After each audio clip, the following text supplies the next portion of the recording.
अस्सलाम वालेकुम dear students and listeners. आज का हमारा जो टॉपिक है वो है स्प्लिट प्लॉट एनालिसिस पे। हम देखेंगे स्प्लिट प्लॉट एनालिसिस क्या है, स्प्लिट प्लॉट डिज़ाइन क्या है, ये कब यूज़ होता है और इसका अनोवा कैसे करते हैं, और उसके बाद इसके मल्टीपल कंपैरिजन या पोस्ट हॉक एनालिसिस कैसे किया जाता है। तो चलते हैं कंप्यूटर स्क्रीन पर। ये हमारे पास एक डाटा है। तो जो स्प्लिट प्लॉट एनालिसिस है और फैक्टोरियल है, ये जैसे कि मैं आपको पिछली वीडियो में बता चुका हूँ कि ये जो है यूज़ होते हैं जब आपके पास फैक्टर्स दो या दो से ज़्यादा हों। तो यहाँ पर हमारे पास दो फैक्टर्स हैं, एक हमारे पास जीनोटाइप्स है ये जो है, और दूसरा हमारे पास ट्रीटमेंट्स हैं। ट्रीटमेंट्स हमारे पास तीन हैं, उसके लेवल जो है एक फैक्टर के। एक है कंट्रोल, एक हमारे पास है, एक जो है हमने दो पानी स्किप किए थे, दो इरिगेशन स्किप की थी, और इसमें जो है वो तीन इरिगेशन स्किप की थी। ये तीन वैसे नंबर तीन लिखा हुआ है, इसका मतलब ये नहीं है कि यहाँ पर तीन इरिगेशन स्किप का है।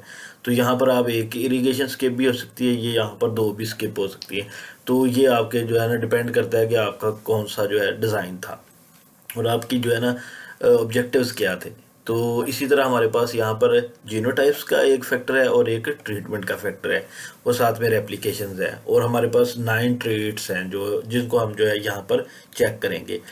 तो फैक्टोरियल में और स्प्लिट प्लॉट में जो मैंने आपको पिछली दफ़ा फ़र्क बताया था वो है कि फैक्टोरियल जो है उसमें हम इंट्रैक्शन पे ज़्यादा गौर करते हैं, उसमें मेजर और माइनर जो है वो डिविजन्स नहीं होती जो आपके इफेक्टर्स की। तो यहाँ पर मेजर और माइनर डिविजन्स होंगी, यहाँ पे कुछ जो है मेजर प्लॉट्स में जाएंगे, कुछ माइनर प्लॉट्स में जाएंगे। अब कौन से मेजर में जाएंगे, कौन से माइनर में जाएंगे, प्रायोरिटी किन बेसिस पे दी जाती है। एक तो ये है कि आप वैसे ही किसी चीज़ को जो है ना प्रायोरिटाइज करना चाहिए। आमतौर पे ये होता है कि जीनोटाइप्स को प्रायोरिटाइज किया जाता है और उनको हमेशा सब ब्लॉक में रखा जाता है, छोटे ब्लॉक्स में रखा जाता है, जबकि बड़े ब्लॉक में हमेशा जो है ना कोई दूसरा फैक्टर, जैसे कि इरिगेशन की टाइप है, या उसमें हीट और ड्राउट स्ट्रेसेस हैं, या इसमें जो है फर्टिलाइज़र एप्लीकेशन की टाइप है, या उसका जो है रेट्स ऑफ फर्टिलाइज़र एप्लीकेशन है, वो हम बड़े में होते हैं। उसमें दो तीन चीज़ें होती हैं। एक तो ये है कि उनको कंट्रोल करना भी आसान होता है, क्योंकि छोटे प्लाट में फर्टिलाइज़र की एप्लीकेशन कंट्रोल करना बहुत मुश्किल होगा और बड़े प्लाट में ही वो हो सकती हैं। दूसरी ये है कि जो छोटे प्लाट में अगर फर्टिलाइज़र एप्लीकेशन कर भी दे तो वो लीच डाउन हो जाएगी। इसी तरह अगर प्लोइंग करनी है हमने तो डिस्क हैरो चलाना है या सादा कल्टीवेटर चलाना है या टाइन्स वाले चलाने और कोई, तो वो बनिस्बत छोटे के वो बड़े जो यूनिट है उसमें ज़्यादा आसानी से जो है ना वो ऑपरेट कर सकता है। लिहाजा ये डिपेंड कर रहा होता है आपके जो है नेचर ऑफ द फैक्टर पे। इसके अलावा हमारे पास जो ड्राउट के या हीट के ट्रायल्स होते हैं जो फील्ड में लगाए जाते हैं वो भी स्प्लिट प्लॉट में लगाए जाते हैं, क्योंकि हीट जो है वो एक मेजर फैक्टर है और उसके अंदर सारी की सारी जो है वो आपके पास जितनी जीनोटाइप्स होनी है, जीनोटाइप सब प्लाट में आएंगे और हीट का जो है ना फैक्टर को हम जो है ना मेन प्लाट में रखेंगे। और हीट हम आमतौर पे फील्ड में जब भी देते हैं तो सोइंग डेट चेंज करके देते हैं, सॉरी। तो अब हमारे पास जो है ना हमारे पास ये डाटा है, हम इस डाटा को यहाँ से लेंगे, कॉपी करेंगे कंट्रोल सी के ज़रिए,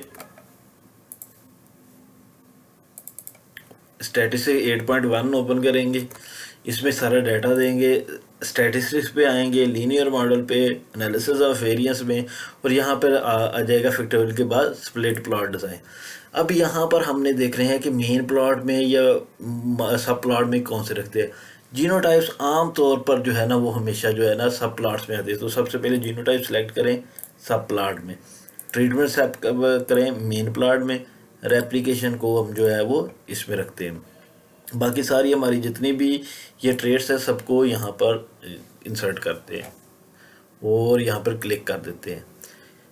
जैसा कि मैंने आपको पिछली वीडियो में बताया था कि जितने भी जो है फैक्टर्स होंगे आपके पास स्प्लिट प्लॉट में उतने ही एरर बनेंगे। ये एक एरर है, ये सेकंड एरर है, और इसी तरह जो अगर यहाँ पर तीन होते तो तीन बनते, और उसी तरह उतनी ही उसकी सीवी भी बननी है। जो अगर तीन फैक्टर आ जाएंगे तो तीन सीवी बनेगी, और यहाँ पर इंटरेक्शन जो है ना वो देखिए सी है, बी सी का इंटरेक्शन यहाँ पर, क्योंकि मेजर बी सी ही है, यहाँ पे उन्होंने बी सी का इंटरेक्शन निकाला हुआ है। तो ये सबका जो है ना है स्प्लिट प्लॉट का अनोवा। अब जब हम थीसिस लिखते हैं एमएससी का, तो ये इसका एक अलहदा ही टेबल बनता है, अलहदा टेबल बनेगा, उसके बाद उसके मल्टीपल कंपैरिजन आ जाएंगे और उसको एक्सप्लेन करते जाएंगे। लेकिन अगर हम लिखेंगे वो अपना ये पीएचडी के लिए या कह लें कि किसी पेपर के लिए, तो फिर हम क्या करेंगे, फिर हम सिर्फ और सिर्फ इनके एमएस लिखेंगे।